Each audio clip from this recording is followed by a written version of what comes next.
Hi everyone, welcome back to our YouTube channel, Teacher Joylyn Online Review. So for this video ay another 5 items discussions tayo. So again, all these 5 questions are analogy na meron at meron naman talaga sa civil service exam. So umpisahan natin. Okay, 106, tailor to suit. A. Scheme to agent. B. Edit to manuscript. C. Revise to writer. D. Mention opinion. Or E. Implode to building. Anong relationship kaya ang meron sa tailor tsaka sa suit? So, we all know that tailor is mananahi, di ba? And kung ikaw ay isang mananahi, ikaw ay gumagawa ng mga suit or ng mga damit. So, alin dito sa ating 5 options ang tamang sagot? The correct answer is letter B, edit to manuscript. So, the relationship is the action performed on an object. So, just as tailor to suit or creates a suit, an editor, no? An editor edits a manuscript to refine it. So, yung editor ay nag-edit ng manuscript para pagandahin ang isang dialogue or ang isang lines or script. So, tama, letter B. Next,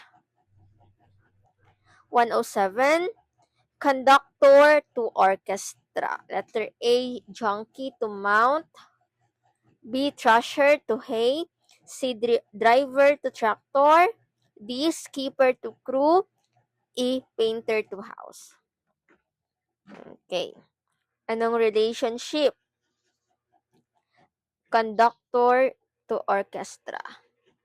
Leader and the group they lead. So, kung ikaw ay isang conductor, ikaw ay isang leader, at nagli-lead ka ng isang orchestra. So, anong tamang sagot? Letter D, skipper to crew. So, once again, a conductor leads an orchestra. And much like a skipper leads a crew. So, yun. Letter D. Next, 108. Jaundice, liver. Anong jaundice? A. Rash to skin. B. Dialysis to kidneys. C. Smug lung. D. Valentine heart. E. Imagination brain. Anong relationship ang meron dito? Ano? Condition and the body part it affects, no? Condition and the body part it affects. So, yung jaundice is a condition, is a medical condition indicating a problem na part ng katawan natin, which is the liver. Again, jaundice is a condition at sakit po siya na yung maaapektuhan ay ang ating liver. So, ano dito sa 5 options ang isang kondisyon at ano yung part ng katawan natin ang maaapektuhan? Letter A, rash to skin. Okay, so jaundice is a medical condition indicating a problem with the liver, while a rash, no, is a condition affecting naman sa ating skin. Kapag ikaw ay nagkakaroon ng rashes, syempre, yung maaapektuhan talaga is yung skin or yung balat mo. So, the correct answer is letter A. Next, 109. Cobbler is to shoe. Okay, so A, jockey to horse. B, contractor to building. C, mason to stone. D, cowboy to boat. E, potter to paint. Anong relationship mayroon dito? Professional and the product they create or repair. So, ano ang tawag sa taong gumagawa ng mga shoes or sapatos? Ang tawag sa kanila ay cobbler. Yun, cobbler. So, alin naman dito sa 5 options, no? Ang nagpapatunay na yung profession na yon at yung gumagawa or ano yung ginagawa nila. Letter B, contractor to building.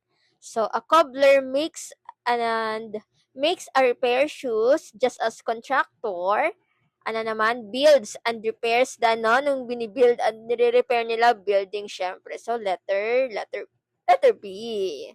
Tama? Okay, move tayo sa last nating letter. 110. Phobic is to fear. Full. A. Pineki, thoughtful. B. Cautious, emotional. C. Envious, desiring. D. Shy, familiar. Or E. Ridiculous or silly. When we say phobic, ano yan? You have phobia, meaning may nakakatakot, no? Fearful.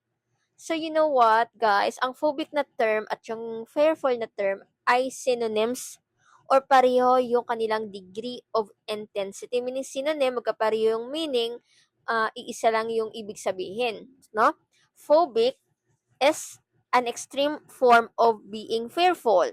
So, phobic is parang ikaw ay natatakot talaga. So, alin dito sa 5 options ang may synonym? Letter E, ridiculously to silly. So, yung ridiculously po is a high degree of being silly, meaning ikaw ay medyo silly, ridiculous, na yon. So, the correct answer is letter A. So, ayan lang po ang ating 5 options. So, comment your score, 5 out of 5. Okay, so congratulations sa mga nakatama. Again, thank you so much and dito na tayo nagtatapos. So, meron pa tayong mga susunod na mga 5 questions na items. Don't forget to like and subscribe Teacher Joylyn Online Review para sa mga susunod